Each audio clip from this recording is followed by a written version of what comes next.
యుగయుగములకు నీవొక్కడవే దేవుడవు, తరతరములకు మాకు నివాస స్థలమైన వాడువు, పురాతన కాలము నుండి శాశ్వత కాలం వరకు ఉన్నవాడువు, సైన్యములకు అధిపతియగు యెహోవా అను గొప్ప నామము కలిగిన వాడవు, నిత్యుడైన దేవుడవు, శాశ్వతుడైన దేవుడవు, సదాకాలము రాజువై నిరంతరము ఏలుచున్నటువంటి దేవుడవు, సమీపించరాని మహాగొప్ప తేజస్సులో మీరు మాత్రమే అమరత్వం కలిగి వసిస్తూ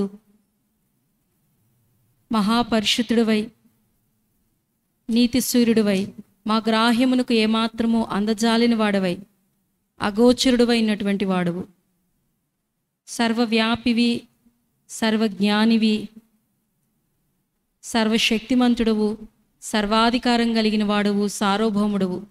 ఇలాంటి మహాదేవుడైన మిమ్ములను ఈ భూమి మీద మంటి పురుగులమైన మేము ఎరుగులాగున గ్రహించుకొనగలుగునట్లుగా, మీ నామాన్ని ఉచ్చరించగలుగునట్లుగా, మీ పిల్లలుగా పిలువబడగలుగునట్లుగా, మీతో సహవాసం చేయగలుగునట్లుగా, మిమ్మల్ని తండ్రి అని పిలుస్తూ మీ సహవాసాన్ని మేము అనుభవించగలుగునట్లుగా, భూమి మీద మీ ప్రియ కుమారుడైన యేసుక్రీస్తు నామములో మీరు మాకు అనుగ్రహించిన ఈ గొప్ప భాగ్యము కొరకు హృదయపూర్వకంగా మిమ్మల్ని ఆరాధిస్తున్నాం, పూజిస్తున్నాం, మీ పాదపీఠం ఎదుట సాగిలు పడుతున్నాం. ఇది కేవలము మీ యొక్క దయాపూర్వక సంకల్పమే, మీ యొక్క కృప మాత్రమేనని గుర్తెరిగిన వారమై పదే పదే మిమ్మల్ని స్తుతిస్తూ ఆరాధిస్తూ వస్తున్నాం. మీ యొక్క ప్రతినిధులుగా, మీ రాయబారులుగా, మీ కుమార్తెలుగా భూమి మీద మమ్మల్ని ఉంచినందులకై మీకు స్తోత్రములు చెల్లిస్తున్నాం. ప్రభువా, మీ రక్షణను మీరు మాకు ధరింపజేసి, మీ నీతిని మాకు ధరింపజేసి, రాజులైన యాజక గుంపులో మీరు మమ్మల్ని ఉంచినందులకై పూజించి ఆరాధిస్తున్నాం. భూమి మీద మాకు ఇచ్చినటువంటి గొప్ప పని కొరకు మీకు స్తోత్రములు. ప్రభువా, మా గృహాల్ని కట్టేటువంటి బాధ్యత, అలాగే మీరు నిర్మిస్తున్నటువంటి సంఘము, మీ రాజ్య నిర్మాణములో మీరు మాకు ఇచ్చినటువంటి పాలిభాగం కొరకు మీకు స్తోత్రములు. మీ ప్రియ కుమారుడైన యేసుక్రీస్తు యొక్క శరీరంలో మమ్మల్ని అంగములుగా చేసి, మాలో ఉన్న ప్రతి ఒక్కరికి మీరు నియమించిన పని కొరకు, పరిచర్య కొరకు మా హృదయపూర్వక స్తోత్రములు చెల్లిస్తున్నాం. ప్రభువా, మీరు మమ్మల్ని పెట్టిన స్థానంలో మేము యోగ్యులంగా కనబడగలిగినట్లుగా మమ్మల్ని మేము చూసుకోవడానికి మీరు మాకు ఇచ్చినటువంటి వాక్యము కొరకు మీకు స్తోత్రాలు. నిత్యము నిలిచేటువంటి సత్యవేద గ్రంథమైనటువంటి మీ యొక్క వాక్కుకై, ప్రభువా, మీ యొక్క లేఖనాలకై మిమ్మల్ని పూజించి ఆరాధిస్తున్నాం. ఆ లేఖనాల ద్వారా మీరు మాతో మాట్లాడు అడుగునందులకై స్తుతులు చెల్లిస్తున్నాం. గత 2 రోజులుగా మీరు ఎడతెగక మాట్లాడుతూ వస్తున్నారు. మీ వాక్యం అనే జలముతో మమ్మల్ని పవిత్రపరుస్తూ శుద్ధీకరిస్తూ వస్తున్నారు. మీకు స్తోత్రములు. ఈ సమయంలో ప్రభువా, మాకు అవసరమైనటువంటి మాటలను మీరు విడుదల చేయమని వేడుకుంటున్నాం.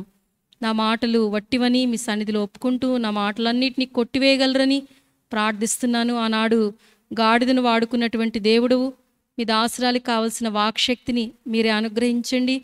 నన్ను మీ సిలువ చాటును మరుగు చేయమని, దేవ, మిమ్మల్ని చూచే కన్నులను మీరు మాకు అనుగ్రహించమని, మీ స్వరాన్ని, మీ యొక్క మిక్కిలి నిమ్మళమైన స్వరాన్ని వినగలిగేటువంటి చెవులను మాకు అనుగ్రహించమని, పారాడే తలంపుల నుండి, నిద్రమత్తు నుండి తప్పించమని, నిష్ప్రయోజకరాలైన మీ దాసరాలను నా నోట మీ మాట నుంచి మీరే మహిమను, ఘనతను, ప్రభావాన్ని పొందమని, ప్రభా, మీ సంకల్పం నెరవేర్చుకొనగలరని, మా యొక్క ఆత్మీయ అక్కరను ఎరిగినటువంటి దేవుడుగా మీరు మా అక్కర కొలది మాతో మాట్లాడగలరని, ముందున్న సమయం అంతటికీ మీ యొక్క ఆధిపత్యాన్ని, మీ శిరసత్వాన్ని కోరుకుంటూ, బలహీనత అంతటిపైన మీ యొక్క అమూల్యమైన శిలువ రక్తధారలను ప్రోక్షించుకుంటూ, మీ యొక్క రక్తధారల క్రిందకు ఈ యొక్క ఆవరణమునంతటినీ తెచ్చుకుంటూ ఉండగా మీ యొక్క సన్నిధిని ప్రగాఢంగా మేము అనుభవించడానికి సహాయపడమని, యేసుక్రీస్తు మా రక్షకుని అతి శ్రేష్టమైన నామములో కృతజ్ఞతతో సమర్పించి వేడుచున్నాం తండ్రి.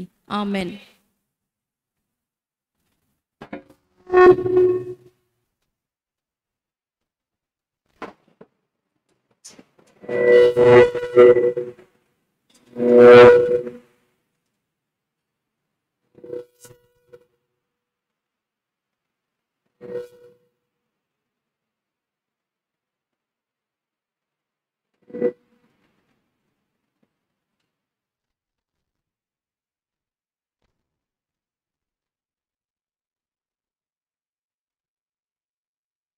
ఇక్కడ ఉన్న సిస్టర్స్లో ఎంతమంది చూడకుండా బైబిల్స్ మూసేయాలి?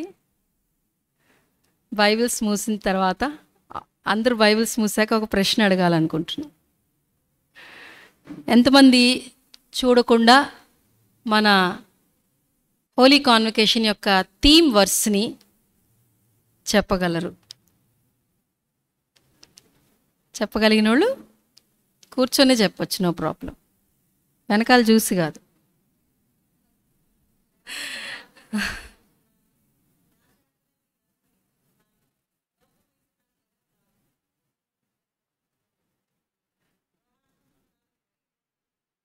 కొంచెం కరెక్ట్, ఇంకా కొంచెం మిస్ అయింది. చెప్పండి, ఇంకెవరు చెప్తారు? చెప్పినానా?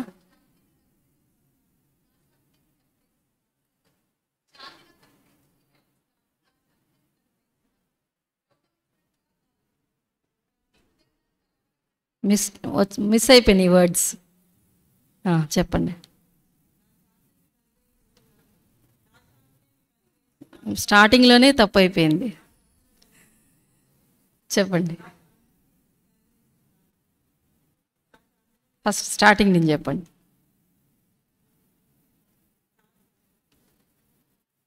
మొత్తానికి శాంతి శాంతి ఆ మాట ఒక్కటి వస్తుంది అంతే. ఇంకెవరు చెప్తారు? చెప్పండి. ఇంకెవరైనా ట్రై చేస్తారా? పర్లేదు, మిస్టేక్స్ అయినా పర్వాలేదు, డోంట్ వరీ.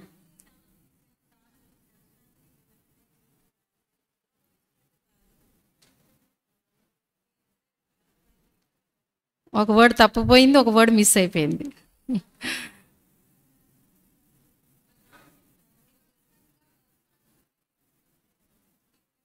శాంతి మీకు అనుగ్రహించి వెళ్ళుచున్నాను, నా శాంతినే మీకు అనుగ్రహించుచున్నాను, లోకమిచ్చినట్టుగా నేను అనుగ్రహించట్లేదు, మీ హృదయమును కలవరపడనీయకుడి, వెరవనీయకుడి. ఒకసారి మళ్ళీ చదువుకుందాం చూసి. యోహాను సువార్త 14వ అధ్యాయము 27వ వచనం ఒకసారి చూసి అందరం కలిసి గట్టిగా స్పష్టంగా అర్థాన్ని గుర్తిస్తూ మనకు తెలిసిన వచనమే అనుకొని చదువుకుంటే మనకి నూతనంగా అనిపించదు ఆ వచనం. మనకి ఇంతకు ముందు తెలియదు అనేటువంటి దృక్పథంతో మనం వాక్యం చదివితే నిత్యము మనకి ఆ వాక్యంలో నుండి నూతనమైన విధానంలో దేవుడు మనతో మాట్లాడుతూ వస్తాడు. ఒకసారి మళ్ళీ చదువుకుందాం. యోహాను సువార్త 14వ అధ్యాయం 27. శాంతి మీకు అనుగ్రహించి వెళ్ళుచున్నాను, నా శాంతినే మీకు అనుగ్రహించుచున్నాను, లోకమిచ్చినట్టుగా నేను మీకు అనుగ్రహించట్లేదు, మీ హృదయమును కలవరపడనీయకుడి, వెరవనీయకుడి. ఒకసారి మళ్ళీ చెప్దామా? శాంతి మీకు అనుగ్రహించి వెళ్ళుచున్నాను, నా శాంతినే మీకు అనుగ్రహించుచున్నాను, లోకమిచ్చినట్టుగా మీకు అనుగ్రహించట్లేదు, మీ హృదయమును కలవరపడనీయకుడి, వెరవనీయకుడి.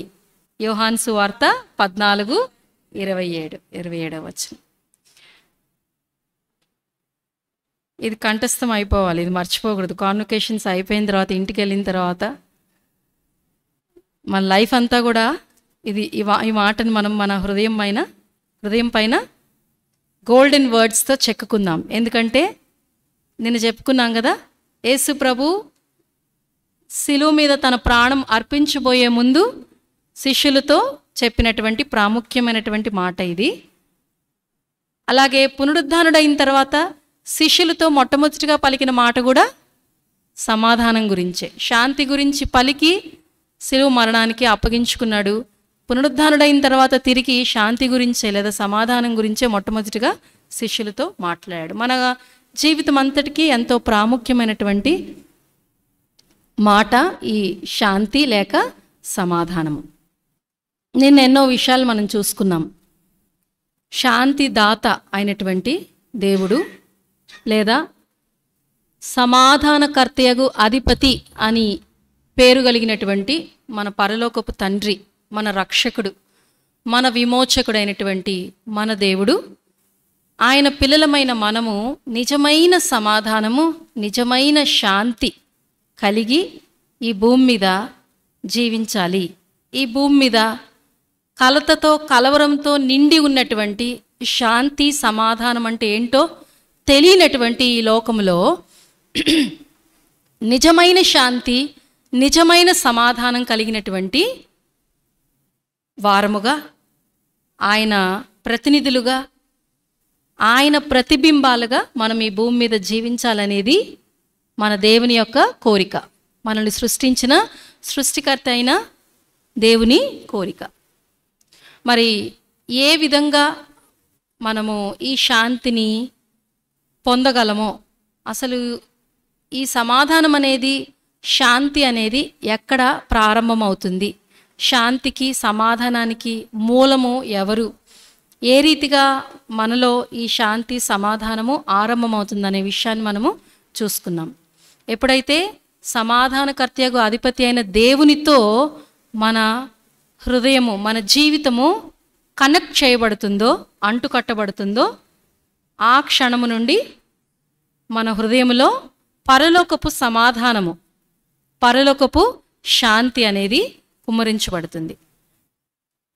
మన హృదయంలోనికి కుమ్మరించబడినటువంటి పరలోకపు సమాధానము లేదా దేవుని యొక్క శాంతి దినాలు గడిచే కొలది మనలో ఏమవ్వాలి, అధికమవుతూ రావాలి, విస్తరిస్తూ రావాలి.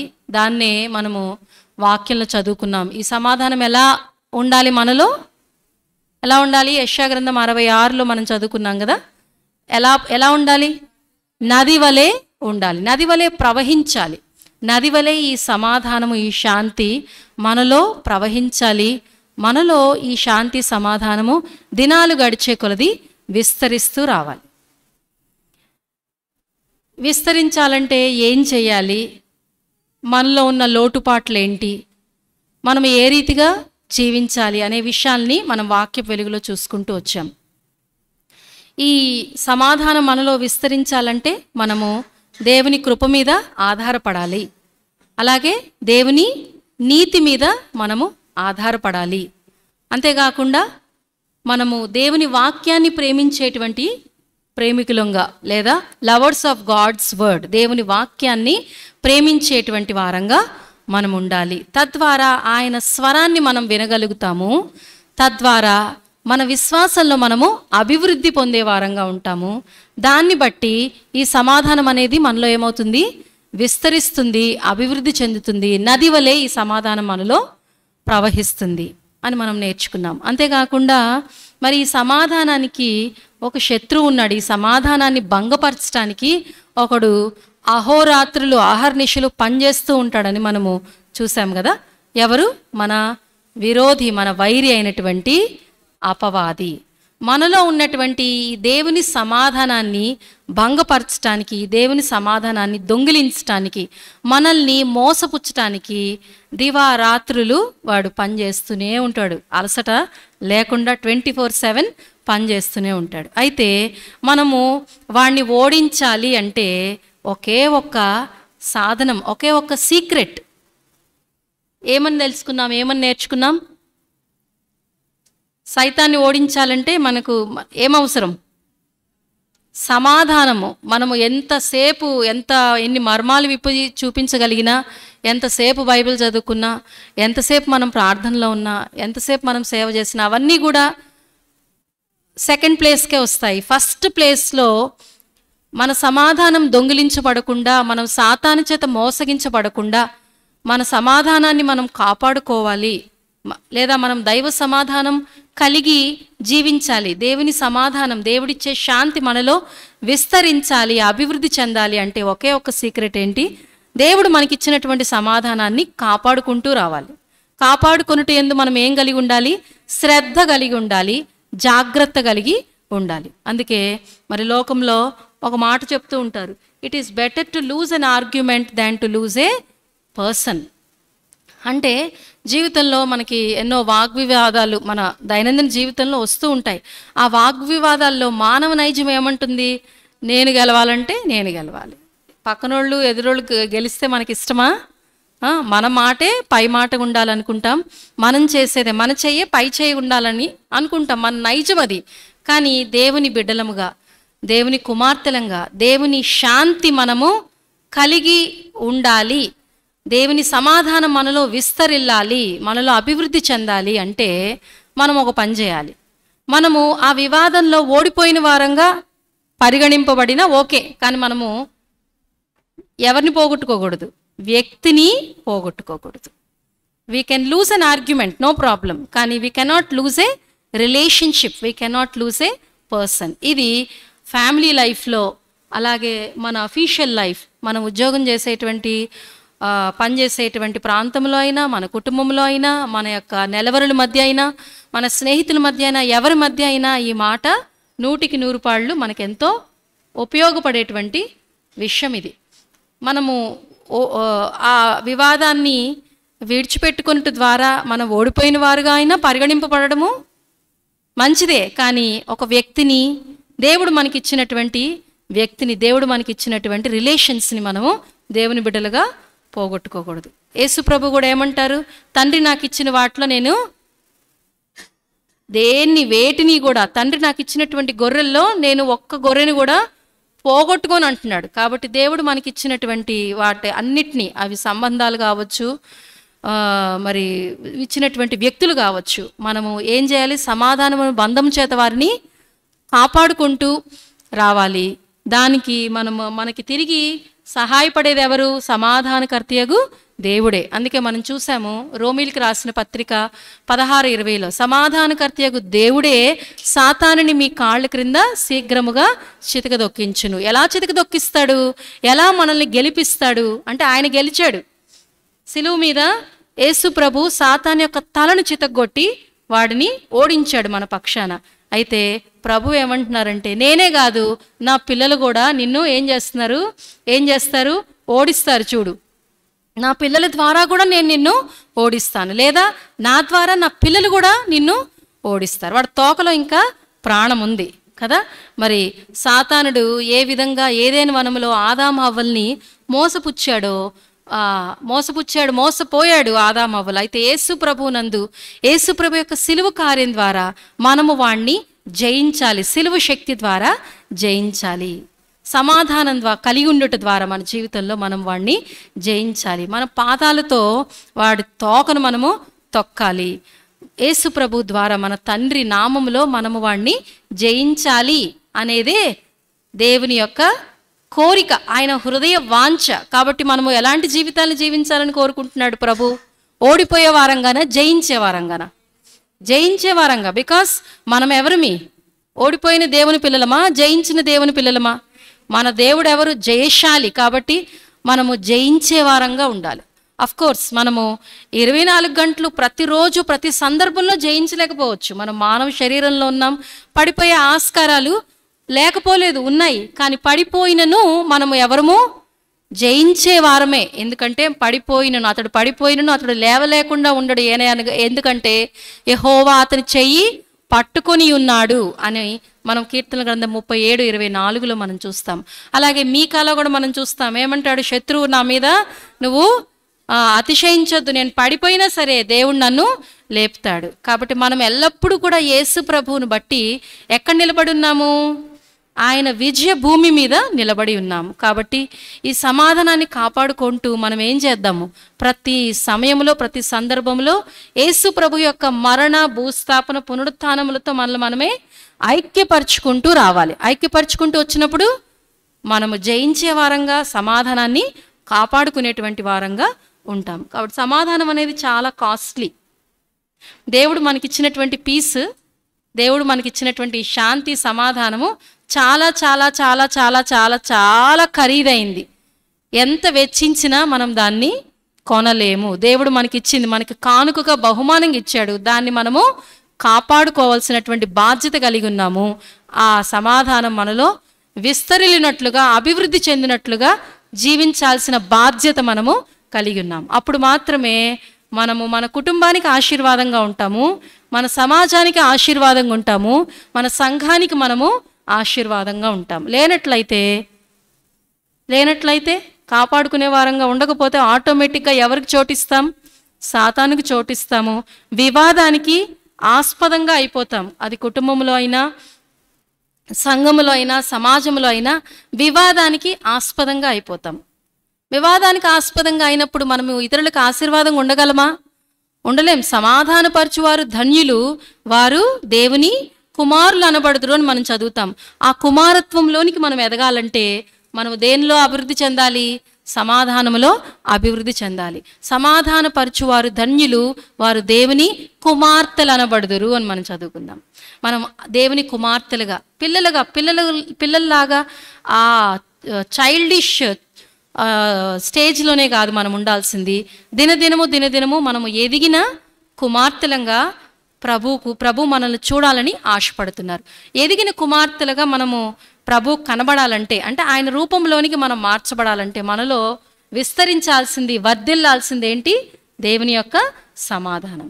ఆ రీతిగా ఉండడానికి ప్రభు మనకి సహాయం చేయాలని మనము అందరం కూడా చెప్పే నేనేంటి వినే మీరు ప్రతి ఒక్కరము కూడా, ఎవరు ఎక్సెప్షనల్ కాదు, ప్రతి నిమిషం మనం దేవుని మీద ఆధారపడాల్సిందే. నిన్న ఆధారపడ్డా కదా ఈరోజు కాదులే అనుకోవడానికి లేదు. క్రైస్తవునికి ప్రతిరోజు ఏంటి? పరగడుపే. నిన్న తిన్నాం కదా, మరి ఈరోజు తినకుండా ఉంటామా? మార్నింగ్ లేవగానే ఏమేస్తుంది? పరగడుపు. ఏం లేనట్టే, మనం ఏం తిననట్టే అనిపిస్తుంది. అట్లాగే క్రైస్తవునికి ప్రతిరోజు పరలోకం చేరేంత వరకు పరగడుపే. ప్రభు కొరకు మనము నిత్యము ఎక్సర్సైజ్ చేయాల్సిందే, అంటే మనం అభ్యాసము చేయాల్సిందే. అలాగే మరొక మాట చూసుకుందాం రండి. రోమీయులకు రాసిన పత్రిక 14వ అధ్యాయము 17వ వచనం అందరం కలిసి చదువుదాం. రోమీయులకు రాసిన పత్రిక 14వ అధ్యాయము 17వ వచనం.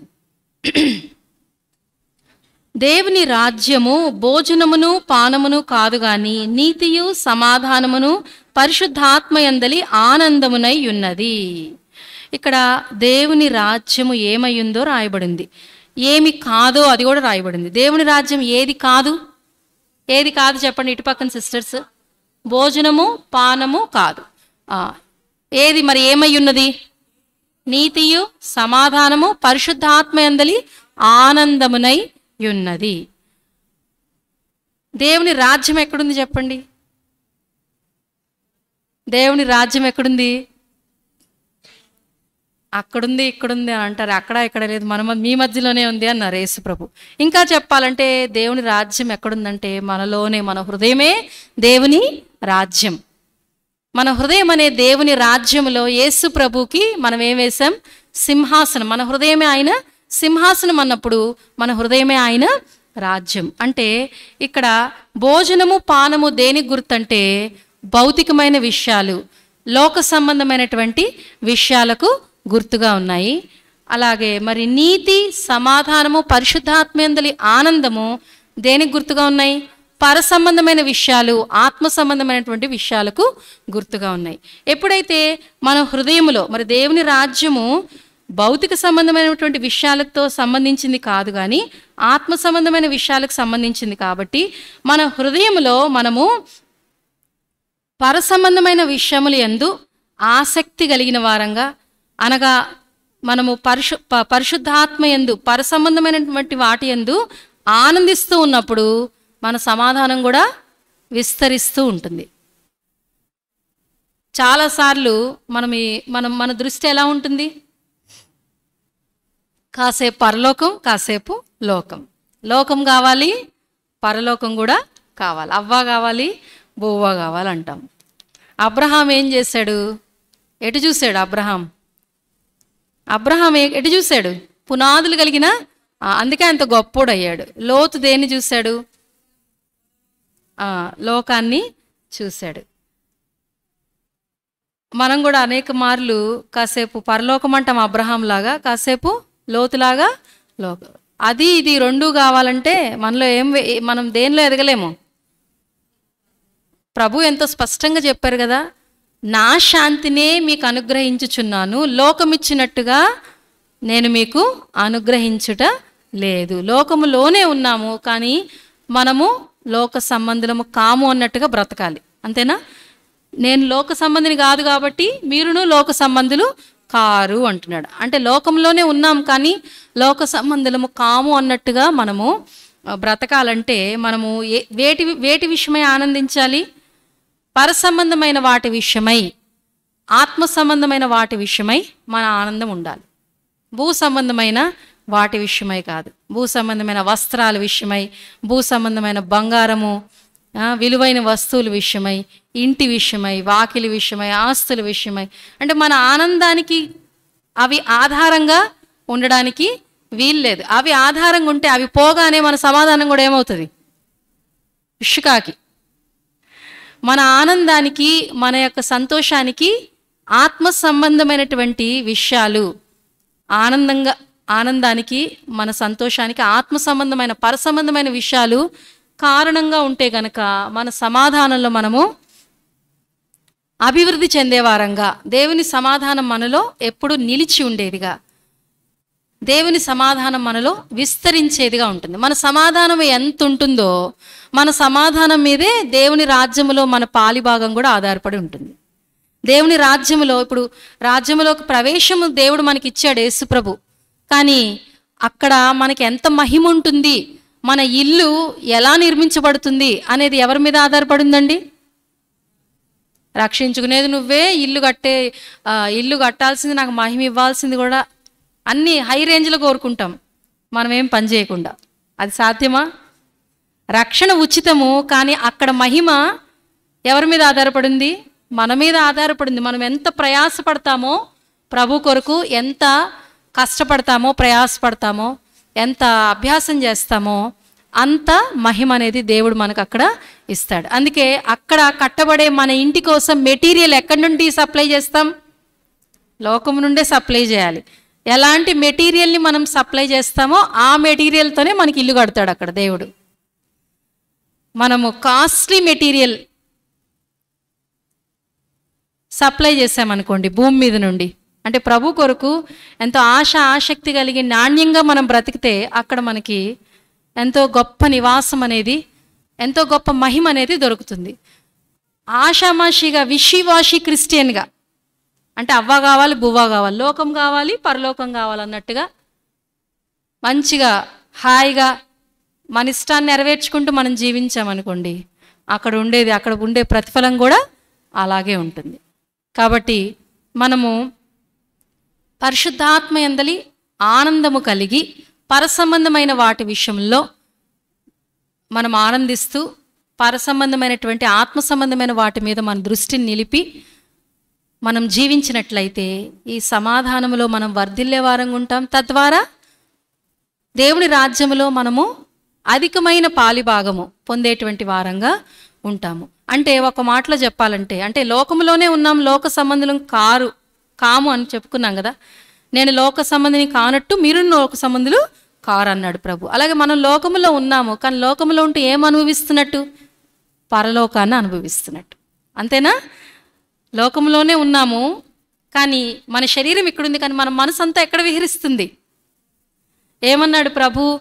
ఎఫెసీయులకు రాసిన పత్రిక 2:7 కదా, ఒకసారి చదువుదామా ఆ మాట. 2వ అధ్యాయము, ఎఫెసీయులకు రాసిన పత్రిక 2వ అధ్యాయము 7వ వచనం కలిసి చదువుకుందాం. క్రీస్తు యేసునందు మనలను ఆయనతో కూడా లేపి పరలోకమందు ఆయనతో కూడా కూర్చుండబెట్టెను. కూర్చుండబెడతాడా? కూర్చుండబెట్టేశాడా? అంటే ఆల్రెడీ మన స్టేటస్ ఎక్కడుంది? వాట్సాప్లో స్టేటస్ పెడతాం కదా, రకరకాల ఆ స్టేటస్లో చూసి టైం వేస్ట్ చేసుకుంటూ సమయాన్ని వృధా చేసుకుంటూ ఉంటాం, అవునా? చాలాసార్లు మరి వాట్సాప్ స్టేటస్ కాదు కానీ మన హృదయం స్టేటస్ ఎలా ఉందని మనం పరీక్షించుకునే విషయంలో తప్పిపోతూ ఉంటాం. అది ఏది అవసరం మనకి? వాట్సాప్లో ఎవరు ఏ స్టేటస్ పెట్టుకుంటే మనకెందుకు? మన హృదయం అనే స్టేటస్ వాక్య వెలుగులో ఎప్పటికప్పుడు పరీక్షించుకుంటూ ఉంటే మనకు అక్కడ మహిమ ఎక్కువ అవుతుంది. గంటలు వాట్సాప్తో టైం వేస్ట్ చేస్తూ ఉంటారు. అయితే మన స్టేటస్ ఎక్కడుందో మనం మర్చిపోతాం. మన స్టేటస్ ఏంటో మనం చాలాసార్లు గుర్తించం. కాబట్టి మనము దేవుని సంతోషపరిచే జీవితం జీవించే విషయంలో తప్పిపోతుంటాం. మన స్టేటస్ ఏమనుంది ఇక్కడ? పరలోకమందు యేసు ప్రభుతో కూడా మనం కూర్చుండబెట్టబడ్డాం. మన స్టేటస్ హెవెన్లీ స్టేటస్, అంటే భూమి మీద ఉన్నాము, కానీ మన మనసు ఎక్కడుంది? పరలోకంలో విహరిస్తూ ఉండాలి. మన హృదయము పరలోకం మీద. అందుకే పైనున్న వాటి మీదనే కానీ భూ సంబంధమైన వాటి మీద మనసు పెట్టుకొనకుడి. అలాంటి స్థితి కలిగి ఉన్నప్పుడు దేవుని సమాధానాన్ని మనము సమృద్ధిగా అనుభవించగలుగుతాం. అంటే ఒక్క మాటలో భూమి మీదే మనం ఏం అనుభవిస్తున్నాము? పరలోకాన్ని అనుభవిస్తున్నాం. Heaven on earth. అది సాధ్యమే అంటారా? సాధ్యమా? సాధ్యం కాదా? ఎంతమంది సాధ్యమని చెప్తారు? ఎంతమంది సాధ్యమని చెప్పగలరు? సరే, నరకము భూమి మీద సాధ్యమని చెప్పగలిగిన వాళ్ళు? దానికి చెప్పరు, దీనికి చెప్పరు కొద్దిమంది. నరకం ఒక్కొక్కసారి మనకేమనిపిస్తుంది? నరకం ఎక్కడో లేదు, ఇక్కడే ఉందన్నట్టుగా అనిపిస్తుంది వచ్చే పరీక్షలు పరిశోధనలు బట్టి. మరి నరకం భూమి మీద మనం అనుభవించగలుగుతున్నప్పుడు పరలోకాన్ని కూడా అనుభవించగలమా లేదా? అనుభవించగలం. Definitely we can enjoy heaven on earth. మనము సరైన విధానంలో దేవుడు అంగీకరించేటువంటి విధానంలో మనం జీవించినప్పుడు మన జీవితాల్లో ఖచ్చితంగా ఆ పరలోక సంతోషాన్ని, అంటే భూమి మీదే పరలోకాన్ని మనము అనుభవించే ఆస్కారము, అవకాశము ఖచ్చితంగా ఉంది. ఎందుకంటే దేవుని వాక్యమే చెప్తుంది. మనం భూమి మీద ఉన్నాం కానీ ప్రభుతో పాటు పరలోకంలో కూర్చుండపెట్టబడిన వారము. ఆల్రెడీ మనల్ని అక్కడ కూర్చోబెట్టాడు. మనం చాలాసార్లు మనం ఆ యొక్క దృష్టిని పోగొట్టుకొని లేదా ఆ దృష్టిని పెట్టక తప్పిపోయే వారంగా భూ సంబంధమైనటువంటి విధానంలో భూలోకపు విధానాల్లో మనము వ్యవహరిస్తూ తప్పిపోయే వారంగా ఉంటాం. ఈ విధంగా మరి భూమి మీదే పరలోకాన్ని అనుభవించినటువంటి ఒక అద్భుతమైన స్త్రీ కనబడుతుంది. ఎక్కడంటే సువార్తల్లో. ఆ స్త్రీ ఎవరో మీరు గెస్ చేయగలరా? Quiz question. ఈరోజు క్విజ్ లేదు కదా, సాక్ష్యం చెప్పమని అడిగారంట, కాబట్టి క్విజ్ కట్.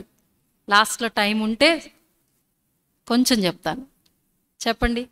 భూమి మీదే పరలోకాన్ని అనుభవించినటువంటి ఒక స్త్రీ 4 సువార్తల్లో మనకు కనిపిస్తుంది. ఆ స్త్రీ ఒక మరియా? బేతనీయ మరియా భూలోకంలోనే ఉంది, కానీ ఏమనుభవించింది? పరలోకాన్ని అనుభవించింది. దేన్ని బట్టి అనుభవించిందంటే ఒక అద్భుతమైన పని చేసింది, ఒక ఉత్తమమైన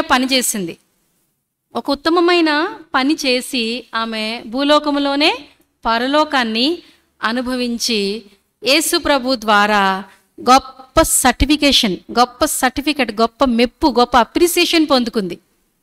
యేసు ప్రభు ఆమెను 2 పర్యాయాలు 3 విధానాల్లో ప్రశంసిస్తాడు. ప్రశంసా పత్రాన్ని పొందుకుంది సాక్షాత్తు యేసు ప్రభు ద్వారా. 4 సువార్తల్లో ఎంతోమంది స్త్రీలను చూస్తాము. బైబిల్ గ్రంథంలో ఎంతోమంది స్త్రీలను చూస్తాము.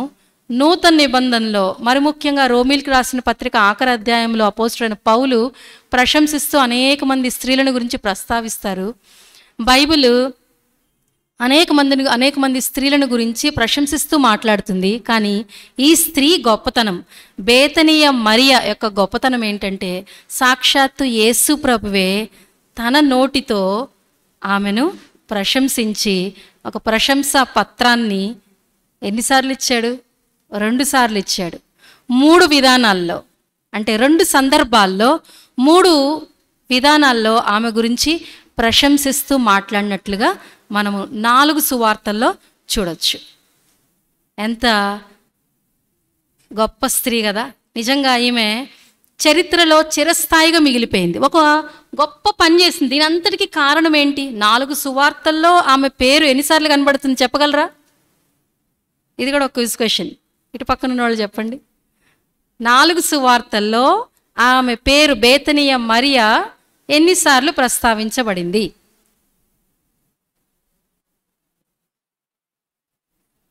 చెప్తారా? కరెక్ట్గా చెప్పాలి. 4, 5, 6, 5 సార్లా? చెప్పగలరా రెఫరెన్సెస్? ఎప్పుడెప్పుడు 5 సార్లు అంటే?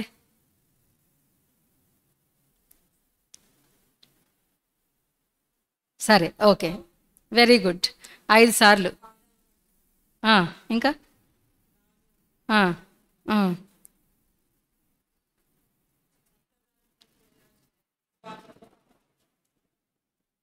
సరే, వెరీ గుడ్.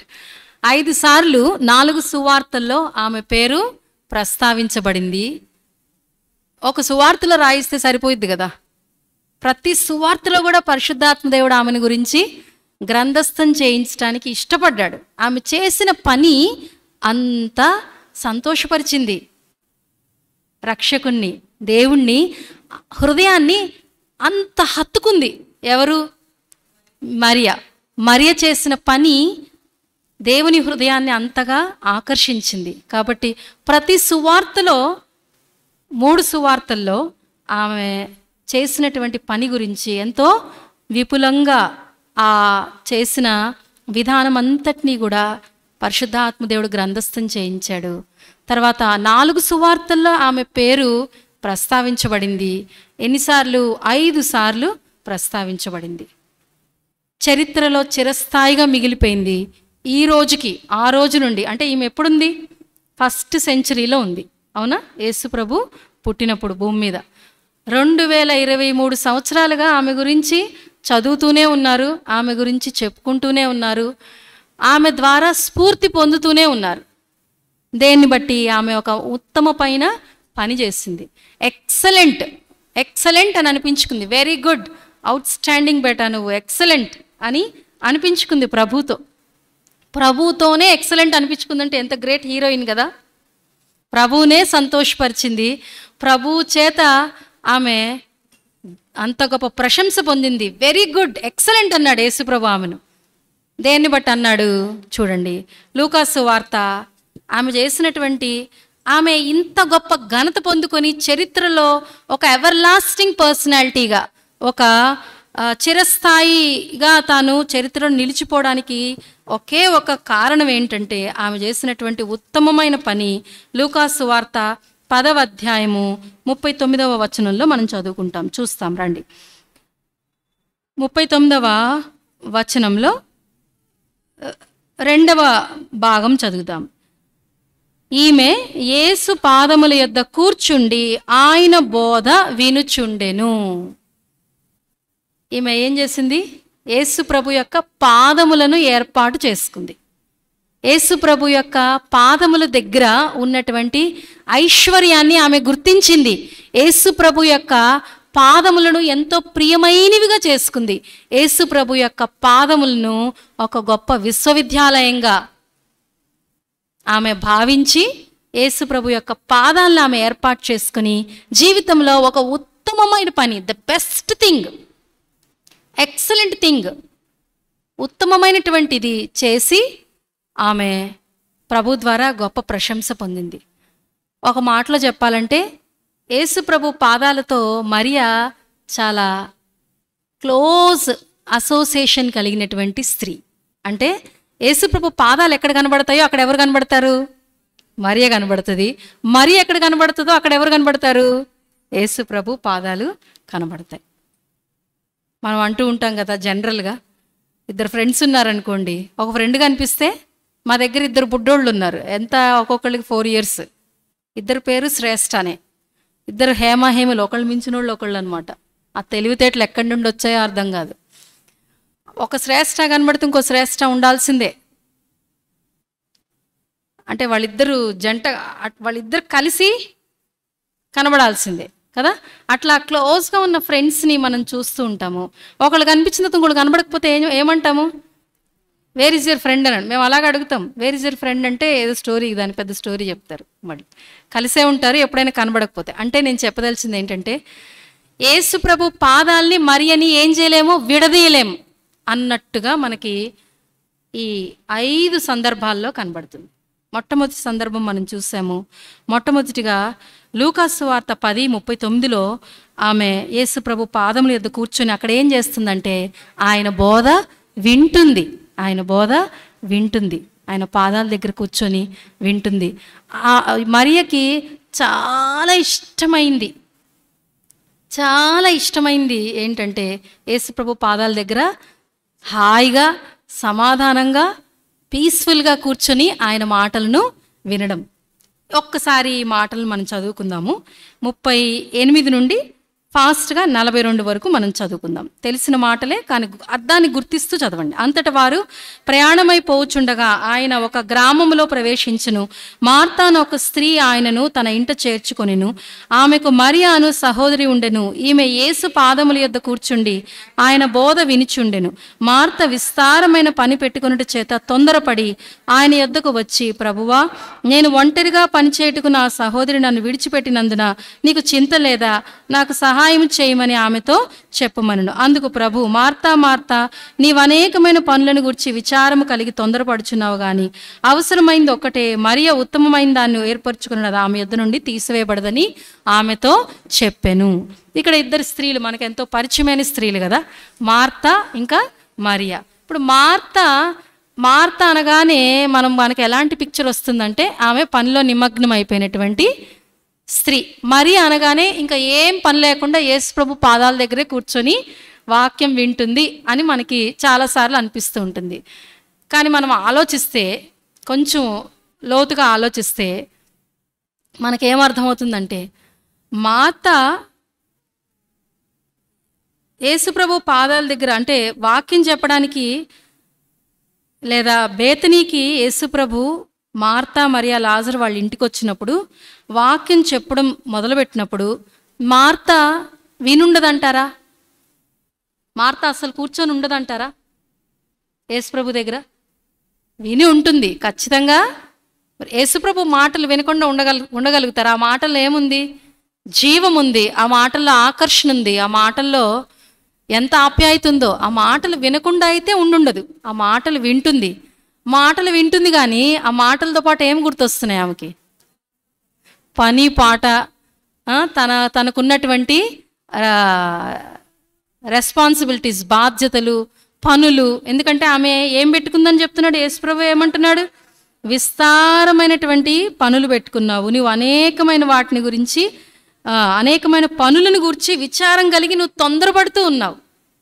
వాక్యం విన్నది కానీ వాక్యము తర్వాత ఆమెకున్నటువంటి పనులు, విస్తారమైన పనులు. ఇప్పుడు కూడా ఇక్కడ కూర్చొని కొన్ని ఆలోచనలు వెళ్తూ ఉన్నాయి కొంతమందికి. ఇంట్లో ఏం జరుగుతుందో, ఏం చేశారో, అది చేశారు, ఇది చేశారని. కానీ దేవుని ఇంటికి వచ్చిన తర్వాత, దేవుని వాక్యం వినేటప్పుడు ఏం చేయాలి? అన్నిటికీ గేట్లు వేసేయాలి. మొత్తం అవుట్ సైడ్ వరల్డ్కి మనము ఏమవ్వాలంటే పూర్తిగా ఇమ్యూన్ అయిపోవాలి. అంటే ఇంకా ఏం జరుగుతుందో మనకి పట్టనట్టే ఉండాలి. మన దృష్టి అంతా ఎవరి మీద ఉండాలి? యేసు ప్రభు మీద, ఆయన వాక్యం మీద ఉండాలి. అప్పుడు మాత్రమే మనకేమన్నా దొరుకుతుంది. కాసేపు మన మైండ్ ఇంట్లో, కాసేపు ఇక్కడ అంటే వేస్ట్. అక్కడ 2 పడవల మీద సవారీ చేస్తున్నట్టే, మధ్యలో పడతారు కదా, మనకు కూడా ఏమీ లాభము ఉండదు. మరి మార్త పని కూడా అంతే. కాసేపు దేవుని వాక్యము వినుంటుంది కానీ కాసేపటికి ఏం గుర్తొచ్చాయి? అన్ని విస్తారమైన పనులు. దాంతో తొందర వచ్చింది, విచారం వచ్చింది, విస్తారమైన పనులు పెట్టుకుంది. ఆ పనులన్నిటినీ అంటే వాక్యానికి ఇంకా ఆ పనులకి ఒకే ఇంపార్టెన్స్, ఒకే ప్రాముఖ్యత ఇస్తున్నట్లుగా కనబడుతుంది. అలాగే మరియ ఏమీ పని చేయకుండా ఏకదాటిగా యేసుప్రభు పాదాల దగ్గర వచ్చిన దగ్గర నుంచి కూర్చొని వింటూనే ఉందనుకుందామా? చెప్పండి, మీరే చెప్పండి. వాళ్ళు ఎంతో కొంత పని చేసి ఉంటుందని నాకు అనిపిస్తుంది. అవునా కాదా? ఎంతో కొంత పని చేసి ఉంటుంది. కానీ ఆ పనులన్నిటికంటే ఆమెకి ప్రాముఖ్యమైనది, హైయెస్ట్ ప్రయారిటీ, తన హృదయానికి సంతోషాన్ని కలిగించేది, తన ధ్యాస అంతా దేని మీద ఉందంటే యేసుప్రభు యొక్క మాట మీద, యేసుప్రభు యొక్క మాటల మీద ఉంది. ఆమెకు అంతరంగ విషయాలు అంటే చాలా హృదయానికి సంబంధించినటువంటి విషయాలు. దేవుని మాట, యేసుప్రభు యొక్క మాట అంటే ఎంతో విలువైంది, టాప్ మోస్ట్ ప్రయారిటీ, ఎంతో ఆనందాన్ని కలిగించేదిగా, ఎంతో ప్రాముఖ్యమైనదిగా ఉంది. కాబట్టి చేయాల్సిన పనుల్లో కొన్ని పనులు చేసి ఆమె యేసుప్రభు యొక్క పాదముల దగ్గర కూర్చొని ఉంటుంది. అదే మార్త అయితే విన్నది వాక్యము, వేరే పనులు, విస్తారమైన పనుల్లో కూడా నిమగ్నం అయిపోయింది. అంటే వాక్యము, ఆ పనులు రెండు ఆమెకు ఒకటే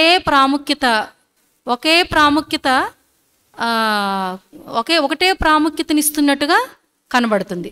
మార్త దేనికి? దేవుని వాక్యానికి, ఇంకా పనులకి తన ముందున్నటువంటి విస్తారమైన పనులు, బాధ్యతలు. అంటే ఏం కావాలి? అవ్వ కావాలి, బువ్వ కావాలి.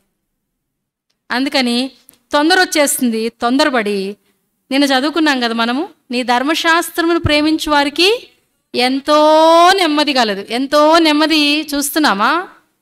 మార్తలో నెమ్మది ఉందా? మార్తకి తొందర, ధర్మశాస్త్రమునకు ఆమె టాప్ మోస్ట్ ప్రయారిటీ ఇచ్చినటువంటిదిగా మనకి ఇక్కడ కనిపించట్లేదు. మరియ వలె ఉన్నతమైనటువంటి ప్రాముఖ్యత ఇచ్చినదిగా కనబడట్లేదు. కాబట్టి ఆమెలో తొందర అనేది, ఆ తర్వాత చింత అనేది, నీకు చింత లేదా ప్రభువా నన్ను విడిచిపెట్టినందున అని ప్రభువునే అంటుంది. చూసారా ఏం మాట్లాడుతుంది? ఆమెకే అర్థం కావట్లేదు. అంటే తూలి తొట్టిల్లుతుంది. ఏం మాట్లాడుతుంది, ఎలా మాట్లాడుతుంది, ఎవరితో మాట్లాడుతుందో అర్థం కాని పరిస్థితి. కారణం ఏంటి? దేవుని వాక్యానికి ఇవ్వవలసిన ప్రాముఖ్యత మరియలాగా ఆమె ఇవ్వని కారణం చేత ఆ తొందర అనేది తనలో మొదలైంది. తూలి తొట్టిల్లే పరిస్థితి కనబడుతుంది. అదే మరి మరియ విషయానికి వస్తే, మరియ విషయం అంత గొనుగుతుంది మార్త. కానీ మరియ ఏమైనా చెక్కు చేసినట్టు కనబడుతుందా? ఎక్కడైనా సర్వసాధారణంగా మనము ఆలోచించినట్లయితే ఎవరైనా అట్లా మాట్లాడుతుంటే వెంటనే మనం ప్రతిస్పందిస్తామా లేదా? చెప్పండి చెప్పండి, దీనికైనా ఆన్సర్. ప్రతిస్పందిస్తామా లేదా? ప్రతిస్పందిస్తాం. ఎందుకు మనం ఏదో ఒక రకం, ఏదో ఒకటి మరి మార్తనన్నా అనడానికి ట్రై చేస్తాము, లేదా యేసుప్రభు ద్వారా యేసుప్రభుతో అన్నా అని రికమెండేషన్ అన్నా చేయించుకుంటాం. అవునా కాదా? ప్రతిస్పందన అనేది వెంటనే ఏదో ఒకటి మాట అనేస్తాం.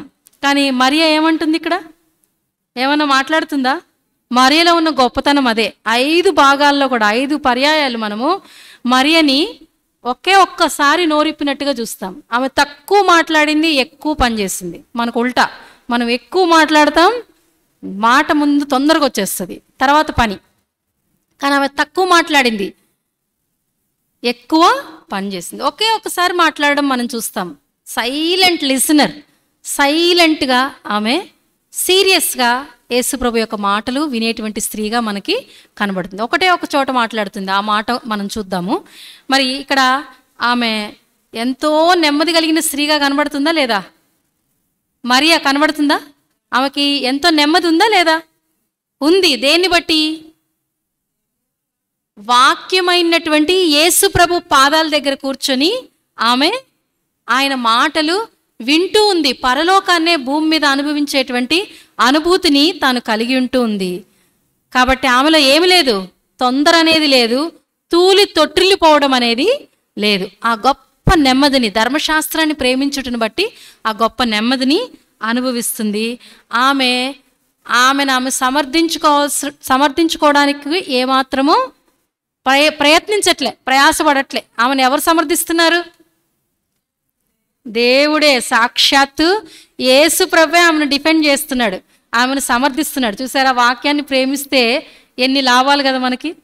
మన మన మన పక్షమున ఎవరుంటారు? ప్రభువే ఉంటాడు. మనల్ని ఉద్ధరిస్తాడు.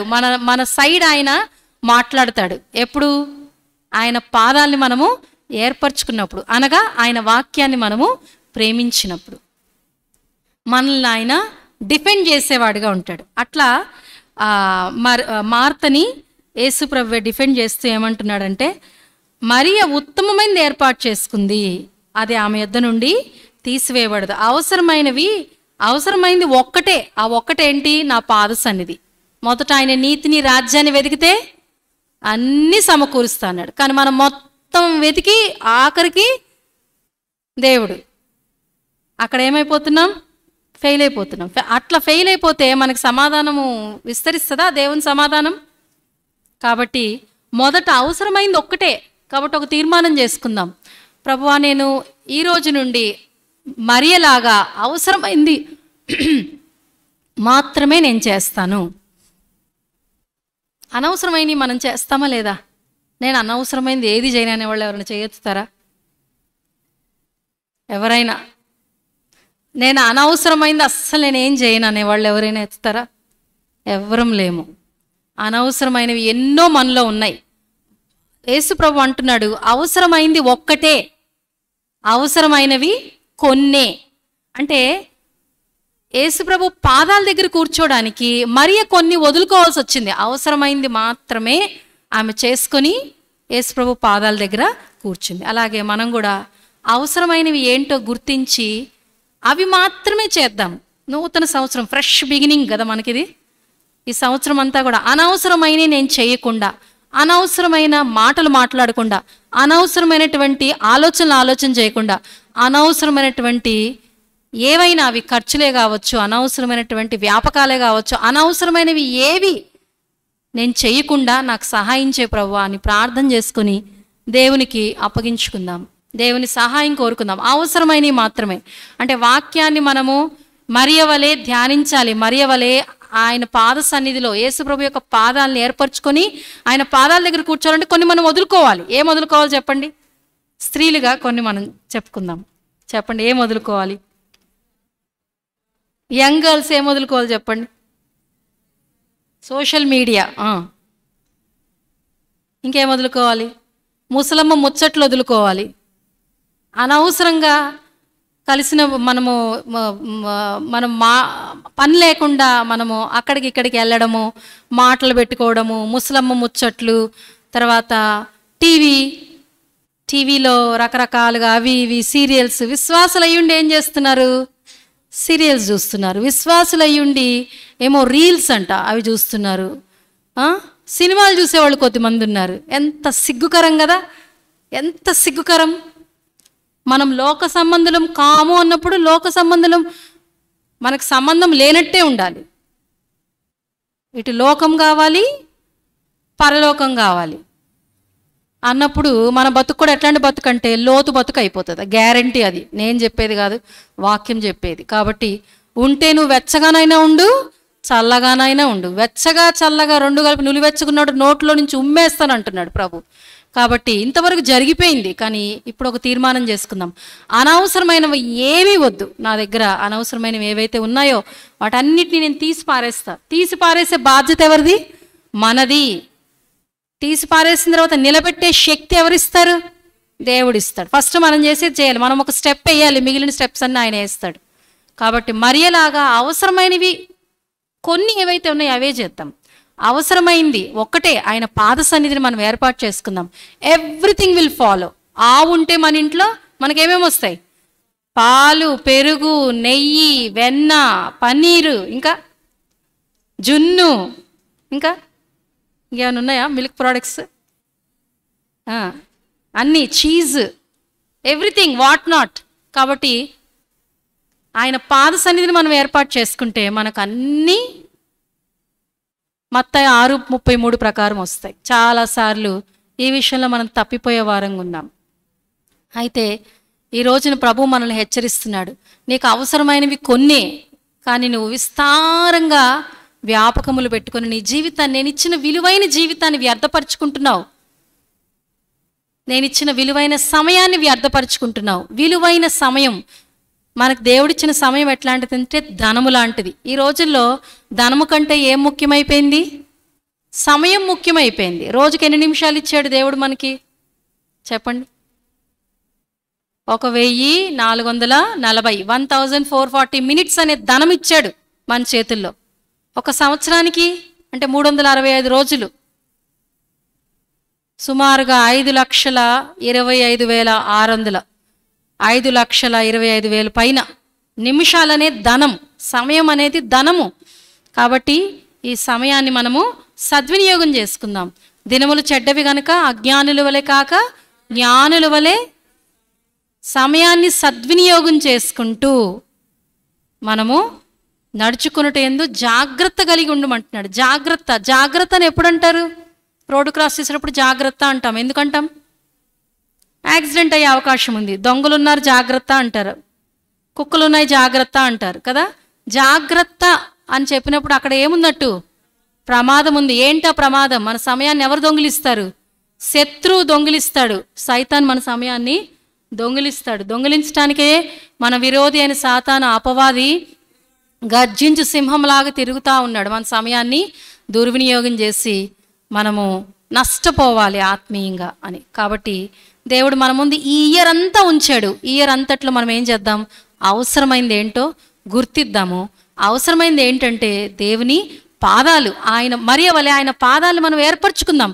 ప్రభువా, నీ పాదాలు నాకు ఎంతో ప్రియమైనవిగా చెయ్యి, నీ పాదాలని నేను పట్టుకోవడానికి నాకు సహాయం చెయ్యి అని మనం ప్రార్థన చేసుకుంటే ఈ స్త్రీలాగా మనము నెక్స్ట్ తరానికి ఉపయోగకరంగా ఉంటాం. ఈ స్త్రీ మనకి ఎంత ఉపయోగకరంగా ఉంది కదా, ఇప్పుడు మన గురించి మన తర్వాత తరాల వాళ్ళు మాట్లాడుకోగలుగుతారు. మనం స్థానికంగా ఆయా ప్రాంతాల్లో ఉంటున్నాము, మన గురించి మనము ఒక ఆధ్యాత్మికమైన వారసత్వాన్ని విడిచిపెట్టగలిగిన వారంగా ఉంటాం ఖచ్చితంగా.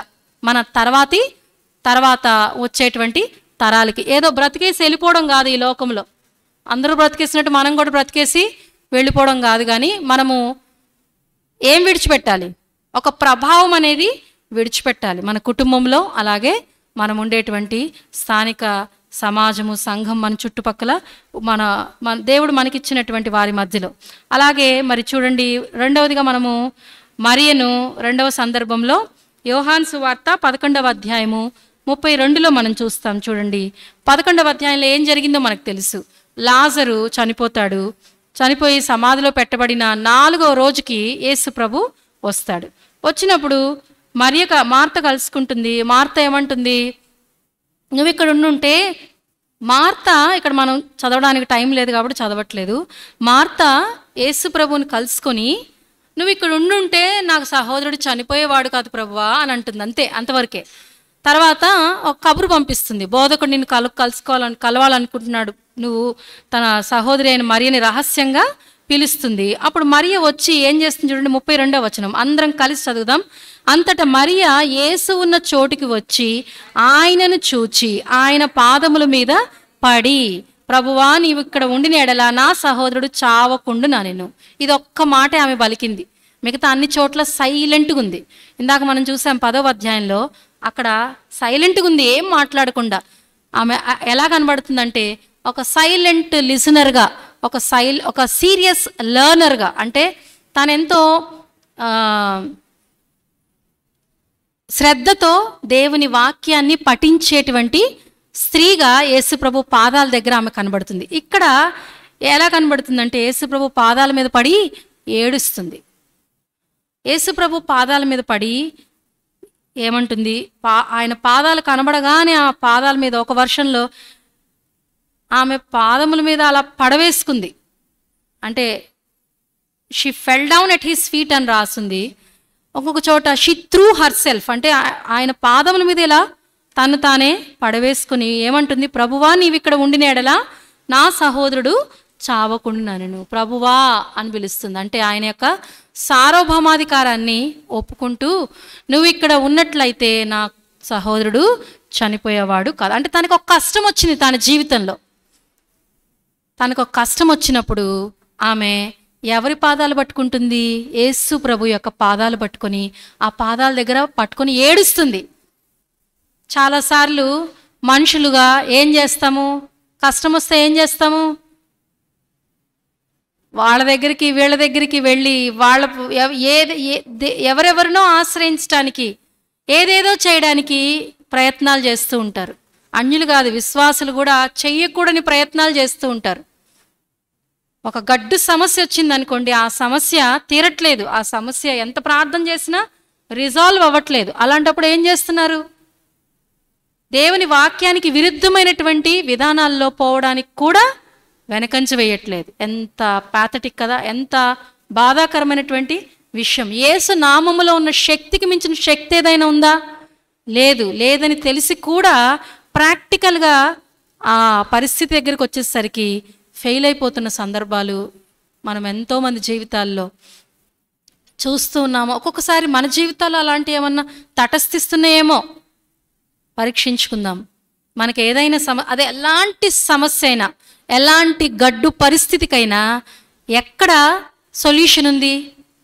ఎక్కడ పరిష్కారం ఉంది? యేసు ప్రభు పాదాల దగ్గర పరిష్కారం ఉంది. కాబట్టి నీకు ఒక సమస్య ఉంది, ఒకవేళ నువ్వు చెప్పుకోగలిగిన సమస్య కావచ్చు, చెప్పుకోలేని సమస్య కావచ్చు, ఎక్కడికి పరిగెత్తాల్సిన అవసరం ఏమీ లేదు. కొన్నిసార్లు ప్రార్థనా మనవులు ప్రార్థన కొరకు కాన్ఫిడెన్షియల్గా ఉండాల్సిన పరిస్థితుల్లో కొన్ని అందరికీ చెప్పుకోలేనివి చెప్పుకున్నప్పుడు కూడా అవేమైపోతాయి? ఈజీగా ఆ నోట ఈ నోట ఆ నోట ఈ నోట అందరికీ తెలిసిపోయి ఎంతో లోకువైపోయేటువంటి పరిస్థితులు కూడా వస్తూ ఉంటాయి. కాబట్టి ఎవ్వరికి చెప్పుకోవాల్సిన అవసరం లేదు. ఎవరికి చెప్పుకోవచ్చు? కొన్ని పరిస్థితులు ఉంటాయి, అది ప్రభువుకి నీకు మధ్య మాత్రమే ఉండే పరిస్థితులు. ఏ మనిషి అర్థం చేసుకోలేని పరిస్థితులు, ఎవ్వరూ తీర్చలేని పరిస్థితులు, ఎవరు ఆర్చలేనటువంటి పరిస్థితులు. అయ్యో నాకు ఎవరు దిక్కు అని వాపోవలసిన అవసరం ఏమీ లేదు. ఎవరి పాదాలు ఉన్నాయి నీకు అందుబాటులో? యేసు ప్రభు యొక్క పాదాలున్నాయి. ఆయన నిన్ను పర్ఫెక్ట్గా అర్థం చేసుకోగలడు. కాబట్టి మరియలాగా ఎవరి పాదాలు పట్టుకుందాం? యేసు ప్రభు యొక్క పాదాలు. ఏ నరుణ్ణి ఆశ్రయించాల్సిన అవసరము లేదు. ఎవరికి చెప్పుకోని పరిస్థితులు ఇంకా జటిలం చేసుకోవాల్సిన అవసరము లేదు. చాలాసార్లు ఇలా యేసు ప్రభు యొక్క పాదాలను ఆశ్రయించే విషయంలో ఫెయిల్ అయిపోయి ఉన్న సమాధానం అంతా ఏమైపోతుంది? అసమాధానంగా మారిపోయి భయంకరమైన పరిణామాలకి జీవితాలు అప్పగించబడి దేవుని నామానికి ఎంతో అవమానం కలుగుతూ ఉన్నాయి, అవమానం కలిగించేవిగా ఉన్నాయి కుటుంబాల్లో, అలాగే సమాజాల్లో. కాబట్టి ఏ పరిస్థితి అని, any struggle, she is taking her struggles to the lord. Any struggle, ఎలాంటి పరిస్థితి అయినా, చీమకుండే బాధ చీమకుంటుంది, ఏనుకుండే బాధ అలాగే. ఇక్కడ కొంతమంది యంగ్ గర్ల్స్ ఉన్నారు, మీకుండే స్ట్రగుల్స్ మీకుంటాయి, వైఫ్స్కి ఉండే స్ట్రగుల్స్ వైఫ్స్కి ఉంటాయి, గ్రాండ్ మదర్స్కి ఉండే స్ట్రగుల్స్ గ్రాండ్ మదర్స్కి ఉంటాయి.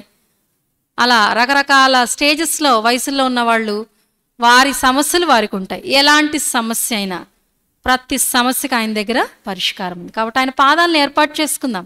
రూమ్లోకి వెళ్ళి ఎవరు లేని సమయాల్లో సమృద్ధిగా హృదయాన్ని ఆయన పాదాల దగ్గర కుమ్మరించుకుంటే ఎంత నెమ్మదిస్తాడు దేవుడు, ఎంత సమాధానం ఇస్తాడు. అది అనుభవిస్తేనే మనకి అర్థమవుతుంది. ఆ పని చేయక కలతతో, కలవరంతో, చింతతో, చికాకుతో మన సమాధానాన్ని పోగొట్టుకొని మన ముందున్న మన కుటుంబంలో ఉన్న సమాధానాన్ని పోగొట్టి మనము ఆశీర్వాదంగా ఉండేదానికి అనేక మార్లు కలతను సృష్టించేటువంటి వారంగా, దుఃఖాన్ని కలిగించే వారంగా ఉంటున్నామేమో. ఒకసారి ఈ విషయంలో మరియ ద్వారా మనం హెచ్చరింపబడి మన ప్రతి పోరాటంలో ఆయన పాద సన్నిధిని ఏర్పాటు చేసుకోవడానికి తీర్మానం చేసుకుందాం. తర్వాత ఎక్కడ కనబడుతుందంటే 3 పర్యాయాలు ఇప్పుడు 2 అయిపోయినాయి కదా, 3 పర్యాయాలు మనము మత్తయి సువార్తలో చూడొచ్చు, మార్కు సువార్తలో చూడొచ్చు, యోహాను సువార్తలో చూడొచ్చు. ఈ 3 పర్యాయాలు ఒక గొప్ప ఆరాధికురాలుగా మనం చూస్తాం తనని. మొట్టమొదట లూకా సువార్త 10వ అధ్యాయంలో యేసు ప్రభు పాదాల దగ్గర వాక్యం నేర్చుకుంటున్నటువంటి శిష్యురాలిగా, ఒక మంచి స్టూడెంట్గా, ఒక సీరియస్ లెర్నర్గా ఆమెను మనం చూస్తాము. రెండవదిగా యోహాను సువార్త 11వ అధ్యాయంలో ఆమె ఎలా కనబడుతుందంటే యేసు ప్రభు పాదాల దగ్గర ఒక మోర్నర్గా, లేదా ఒక తన యొక్క బాధను వెళ్ళబుచ్చుకుంటూ దేవునికి తన యొక్క వేదన అంతా కూడా దేవుని యేసుప్రభు యొక్క పాదముల దగ్గర కుమ్మరించుకొని కన్నీరు కారుస్తున్నటువంటి ఒక సేవకురాలిగా, ప్రభువా అని పిలుస్తుంది, ఒక సేవకురాలిగా మనకి కనబడుతుంది. ఈ మిగిలిన 3 సందర్భాల్లో, 3 సందర్భాలు కాదు, సందర్భం ఒకటే, కానీ 3 పర్యాయాలు దేవుడు వ్రాయించి పెట్టాడు. ఈ 3 పర్యాయాలు కూడా, ఈ 3 చోట్ల రాయబడినటువంటి ఈ మత్తయి సువార్త 26వ అధ్యాయంలో, మార్కు సువార్త 14వ అధ్యాయంలో, యోహాను సువార్త 12వ అధ్యాయంలో మనకి మరియా ఎలా కనబడుతుందంటే యేసు ప్రభువుని అభిషేకించినటువంటి ఆరాధికురాలుగా కనబడుతుంది. ఇంకా యేసు ప్రభు శిలువ మరణానికి అప్పగించబడబోయేటువంటి సమయం వచ్చింది. ఇంకా 6 రోజులకి యేసు ప్రభు శిలువ మరణానికి తను తానే అప్పగించుకొని పోతున్నాడు. అలాంటి సమయంలో మరొక పెద్ద థ్యాంక్స్ గివింగ్ మీటింగ్, సమయం లేదు కాబట్టి మనము వచనాలన్నీ చదవట్లేదు, మీరు ఇంటికి వెళ్ళినాక చదువుకోవచ్చు. యోహాను సువార్త 12వ అధ్యాయం మొదటి 8 వచనాల్లో గ్రంథస్థం చేయబడింది ఆ సందర్భము. అలాగే మార్కు సువార్త 14వ అధ్యాయంలో 3వ వచనం మొదలుకొని 9వ వచనం వరకు గ్రంథస్థం చేయబడింది. అలాగే మత్తయి సువార్త 26వ అధ్యాయంలో 6వ వచనం మొదలుకొని 13వ వచనం వరకు గ్రంథస్థం చేయబడింది. ఈ 3 పర్యాయాలు ఒకే సందర్భం గురించి దేవుడు మరియ చేసిన గొప్ప కార్యము, మంచి కార్యముని గురించి మన కోసము గ్రంథస్థం చేయించారు. యేసుప్రభు ఆమెను మెచ్చుకుంటున్నారు. ఆ మాట చదువుదాం ఒకసారి. మూడిట్లో కూడా మనకు కనబడుతుంది, కానీ ఒక్క చోట మాత్రమే మనం చదువుకుందాం. యోహాను సువార్త 12వ అధ్యాయంలో, లేదా అక్కడ కాదు, మత్తయి సువార్తలో, మార్కులో మనం చదువుకుందాము. మత్తయి సువార్త 26వ అధ్యాయము 10వ వచనం చదువుకుందాం. 26:10. ఈ స్త్రీ నా విషయమై ఒక మంచి కార్యము చేసెను. ఈ భాగాన్ని ఇలాగే పెట్టుకొని మార్కు సువార్త 14వ అధ్యాయంలో కూడా మనం ఒక మాట చూస్తాం. 14వ అధ్యాయము 6వ వచనం ఆఖరి భాగం. ఈమె నా ఎడల మంచి కార్యము చేసెను. 8వ వచనంలో కూడా ఒక చిన్న మాట గమనిస్తాము. ఈమె తన శక్తి కొలది చేసి. అలా మరి ఈమె ఎలాంటి కార్యం చేసిందని మెచ్చుకుంటున్నాడు ప్రభు? ఆమె పనిని గురించి ఏం మెచ్చుకుంటున్నాడు చెప్పండి? ఆమె ఎట్లాంటి పని చేసింది? మంచి కార్యం. ఈమె నా ఎడల మంచి కార్యం చేసింది, తన శక్తి కొలది ఆమె చేసింది అని ఆమెను మెచ్చుకుంటున్నాడు. ఏం చేసింది? ఏంటా మంచి కార్యం? ఏంటా మంచి కార్యము? ఎందుకు అలాంటి కార్యం ఆమెకు చేయాలనిపించింది? ఎందుకు యేసు ప్రభు ఆ కార్యం మంచి కార్యమని మెచ్చుకుంటున్నాడు అనే విషయాల్ని క్లుప్తంగా చూసుకుని మనం ముగించుకుందాం. అయితే యేసు ప్రభు మరి ఇంకా 6 దినాలకి సిలువకు తాను అప్పగించుకొని పోతాడనే టైంకి యేసు ప్రభు బేతనీకి రావడం జరుగుతుంది. బేతనీలో మరియా, మార్తా, లాజరు ఒక గొప్ప థ్యాంక్స్ గివింగ్ మీటింగ్ని, ఒక గొప్ప విందుని ఏర్పాటు చేస్తారు. ఆ ఏర్పాట్లో భోజనం చేస్తున్న సమయంలో మరియా ఏం చేస్తుంది? మిగులు విలువ కలిగిన అచ్చ జటామాంసి ఒక సేరున్నర ఎత్తు తీసుకుని వచ్చి యేసుప్రభు తల మీద పోస్తుంది. మరి అది పాదాల వరకు కారి పాదాలను తన తల వెంట్రుకలతో తుడుస్తుంది. తద్వారా ఆ విధంగా మరి తన యొక్క కృతజ్ఞత, తన యొక్క ఆరాధన ప్రభు పట్ల వ్యక్తపరుస్తుంది అనే విషయాన్ని మనము చదువుతాం. మీరు ఇంటికి వెళ్ళినాక చదవచ్చు ఆ యొక్క 3 భాగాల్ని, మీకు ఇంకా క్లియర్గా అర్థమవుతుంది. అయితే యేసుప్రభు పాదాల దగ్గరికి ప్రతి ఒక్కళ్ళు దేని కొరకు వచ్చారని చూస్తాము?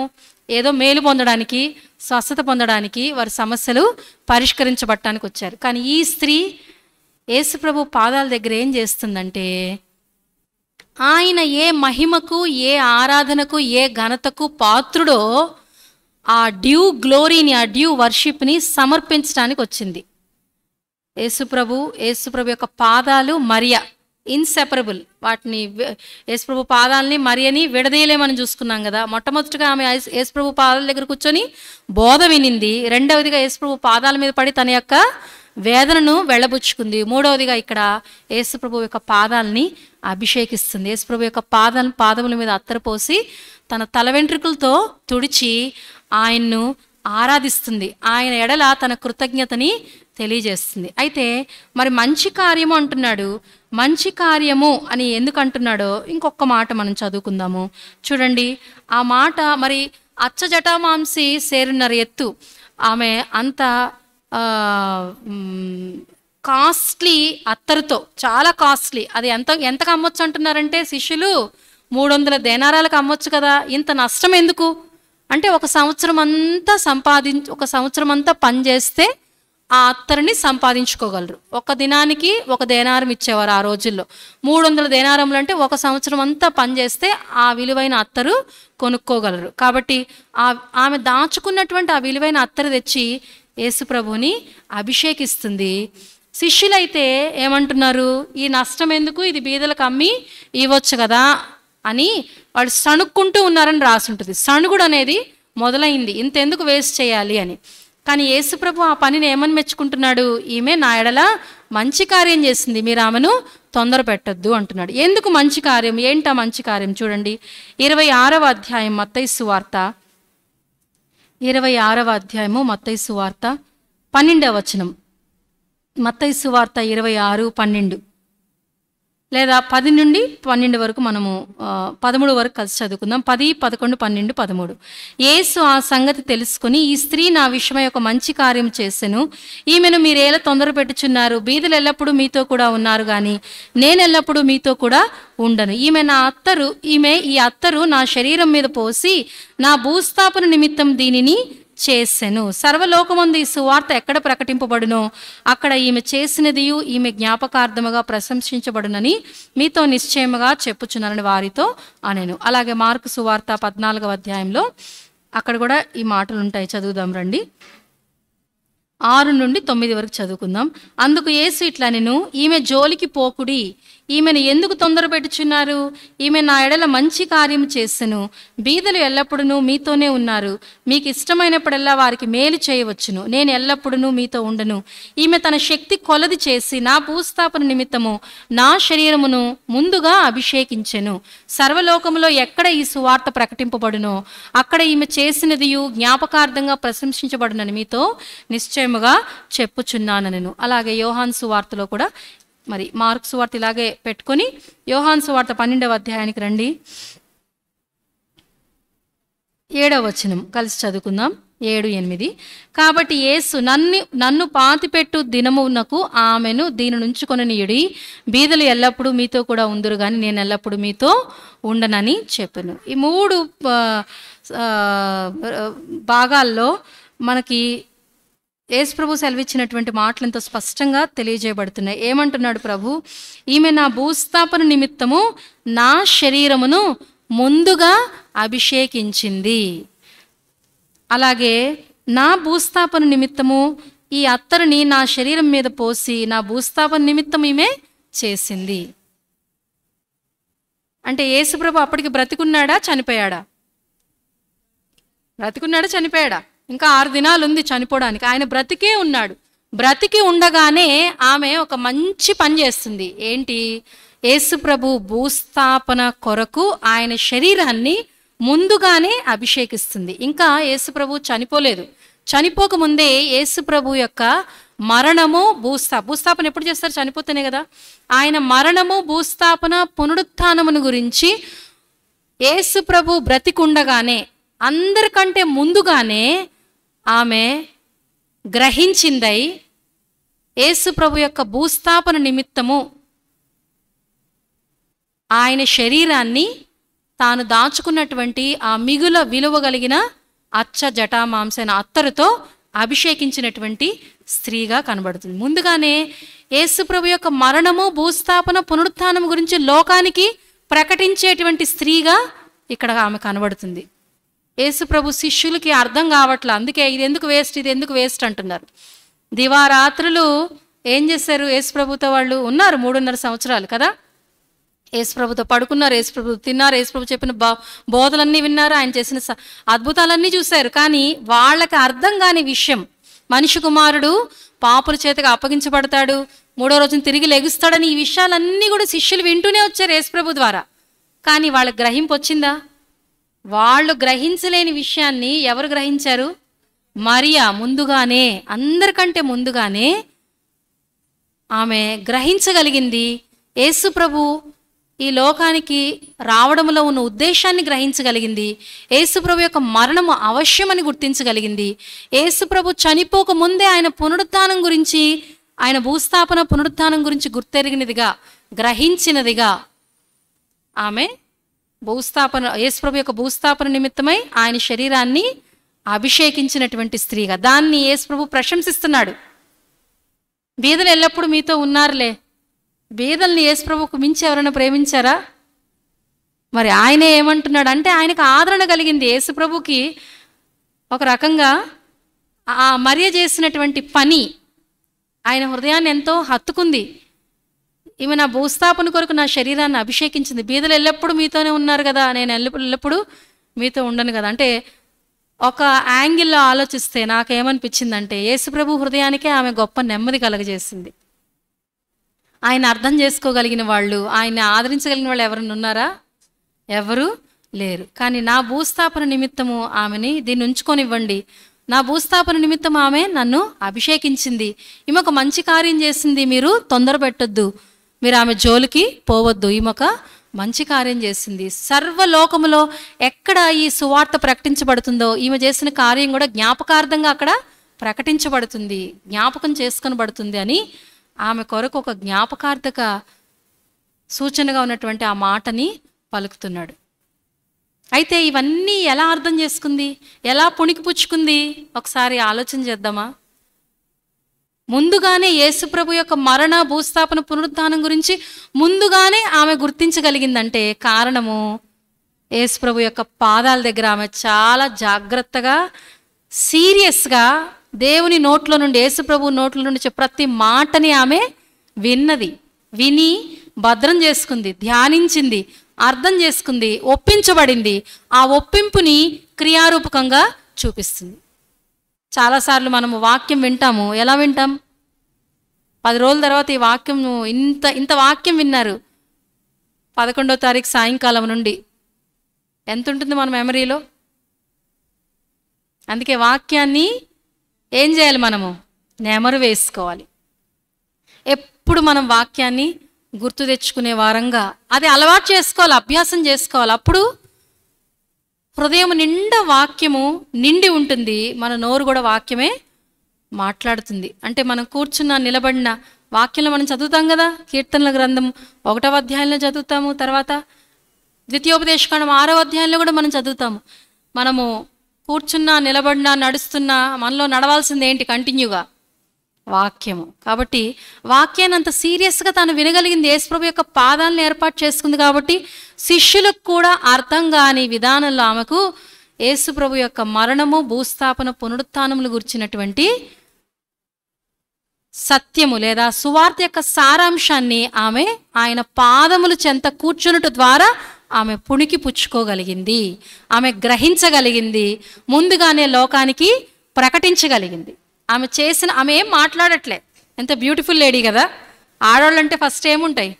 మాటలు ఎక్కువ. మనకి మాటలు ఎక్కువ, చేతలు తక్కువ. కానీ ఈమెకి ఎట్లున్నాయి? చేతలు ఎక్కువ. ఎక్కడి నుంచి ఎక్కడి వరకు మాట్లాడుతుంది? 1st సెంచరీ నుంచి 21st సెంచరీ వరకు మాట్లాడుతూనే ఉంది. యేసుప్రభు వచ్చే వరకు మాట్లాడుతూనే ఉంటుంది కదా. ఒక గొప్ప ఆరాధికురాలిగా, ఆరాధన అనగానే ఈ ఆరాధన గుర్తొస్తుంది మనకు కదా. ఒక గొప్ప ఉదాహరణగా, ఒక గొప్ప జ్ఞాపకార్థంగా మనకి మిగిలిపోయింది. ఆరాధన మరియలాగా ఆరాధించాలి. మన హృదయం అంతటితో మనం ఎన్నోసార్లు మనమే ప్రోత్సహించుకుంటాం ఆ ఆరాధన గురించి చదువుతున్నప్పుడు, ధ్యానించినప్పుడు. కాబట్టి ఇవన్నీ కూడా ఎక్కడ దొరికాయంటే, ఈ యొక్క జ్ఞానము ఆమెకు ఎక్కడ దొరికిందంటే యేసు ప్రభు యొక్క పాదముల దగ్గర. యేసు ప్రభు యొక్క పాదముల దగ్గర కూర్చున్నట్టు ద్వారా ఆమె చెప్పాలంటే ఫస్ట్ ఇవాంజలిస్ట్గా మారిపోయింది. మొట్టమొదటి సువార్తికురాలు ఎవరు? మేరీయే. శిష్యులు యేసుప్రభు తిరిగి లేచిన తర్వాత మరి యేసుప్రభు వారిని సమకూర్చి పరిశుద్ధాత్మ శక్తి వారి మీదకి పంపించిన తర్వాత సువార్త ప్రకటించి దేవుని సంఘానికి కడుతూ వచ్చారు. కానీ వారందరికంటే ముందే ఈమె ఏం చేస్తుంది? కారణం, అంత గొప్ప స్థితి కలిగి ఉండడానికి కారణం ఏంటి? యేసుప్రభు యొక్క పాదాలు. కాబట్టి మర్చిపోద్దు, యేసుప్రభు యొక్క పాదములు మరియా ఎలాగైతే కలిసి కనబడతాయో, యేసుప్రభు యొక్క పాదముల నుండి మరియను ఎట్లా వేరు చేయలేమో అలాంటి స్థితికి మనం కూడా వెళ్ళాలని ప్రభు కోరుకుంటున్నాడు. ఇక్కడ ఇంతమంది తొందర పెడుతున్నారు కదా శిష్యులు. ఒక్కొక్కళ్ళు ఏం సణిగారో, ఏమి గొనిగారో, ఈమె జోలికి పోకండి అని యేసుప్రభు వార్నింగ్ ఇస్తున్నాడు. సణుగుతూ ఉన్నారు. సణిగిన ఆమెకి ఏమన్నా ఉందా కొంచెం కలత? నన్నేంటి ఇట్లా అంటారు, అసలు మీకు యేసుప్రభుని ప్రేమించడమే రాదు, వాక్యం వినడమే రాదు అని మనముంటే ఇవన్నీ మాట్లాడే వాళ్ళమేమో, ఎన్ని మాటలు వచ్చేవో. కానీ ఆమెకు వచ్చాయా? ఆమె చేసేది చేస్తూనే పోతుంది. అక్కడ కూడా యేసుప్రభు ఆమెని డిఫెండ్ చేస్తున్నాడు, అంటే సమర్థిస్తున్నాడు. మరియలో ఉన్న గొప్ప సంగతి ఇది. కాబట్టి ఆమె మంచి కార్యము చేసింది. యేసుప్రభు యొక్క హృదయాన్ని గెలుచుకుంది. యేసుప్రభు యొక్క సంతోషాన్ని, యేసుప్రభు యొక్క సమాధానాన్ని తాను కలిగి ఉంటూ వచ్చింది. అందుకే తూలి తొట్టిల్లడానికి ఎలాంటి కారణమేమీ లేదు. ధర్మశాస్త్రాన్ని అనగా యేసుప్రభు యొక్క పాదాల దగ్గర కూర్చొని ఆమె వాక్యం నేర్చుకుంది. కాబట్టి ఇంత గొప్ప రెవల్యూషన్, ఎవ్వరికి లేనటువంటి అద్భుతమైన ప్రత్యక్షత తాను పొందుకుంటూ వచ్చింది. కాబట్టి ఆమెను ఒక శిష్యురాలుగా చూస్తున్నాం, ఒక సేవకురాలుగా చూస్తున్నాం, ఒక ఆరాధికురాలుగా చూస్తున్నాం. అయితే మరి మరియ గురించి ఇంత విశదీకరించి రాయించి పెట్టాడే దేవుడు, ఎందుకోసం ఇలా చెప్పుకొని వదిలేయడానిక? ఈ తరంలో, ఈ సెంచరీలో మనమేమవ్వాలని? ఇలాంటి మరియలంగా మారాలని, ఇలాంటి మరియలంగా మనం మారాలని, ఇలాంటి ఆరాధికురాలంగా మనము మారాలని, ఇలాంటి విధానంలో యేసుప్రభు యొక్క పాదాలను మనం ఏర్పాటు చేసుకోవాలని ప్రభు కోరుకుని మనకి ఎంతో విశదీకరించి రాయించి పెట్టాడు. కాబట్టి అలా ఉండడానికి మనల్ని మనమే ప్రభుకి సమర్పించుకుందాం. ఆశ ఉంటే మన ఆశను ఎవరు తీరుస్తారు? దేవుడు తీరుస్తాడు. కాబట్టి ఆయన పాదాలను ఏర్పాటు చేసుకుంది అనగా ఆయన వాక్యానికి అత్యున్నతమైనటువంటి స్థానాన్ని ఇచ్చి చరిత్రలో ఒక గొప్ప స్థాయిని సంపాదించుకుంది. అట్టి కృప ప్రభు మనకు కూడా ఇవ్వడానికి సిద్ధమే. కాబట్టి ఒక చిన్న ప్రార్థన చేసుకుందాం, మన జీవితాలను మనము సమర్పించుకుందాం.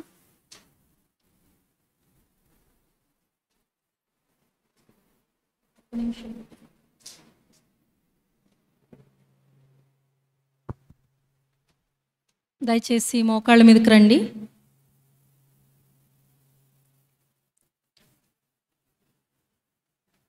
మరియా ఎలాగైతే దేవుని వాక్యాన్ని ఎంతో సీరియస్గా తీసుకుందో, ఎంతో జాగ్రత్తగా ఆయన పాదముల వద్ద కూర్చొని దేవుని వాక్యము, యేసు ప్రభు యొక్క నిత్య జీవపు విలువ కలిగిన మాటలను వింటూ వచ్చిందో, వాటి గురించి ఆలోచన చేస్తూ వచ్చిందో, తద్వారా గొప్ప ప్రత్యక్షతను పొందుకుంటూ వచ్చిందో,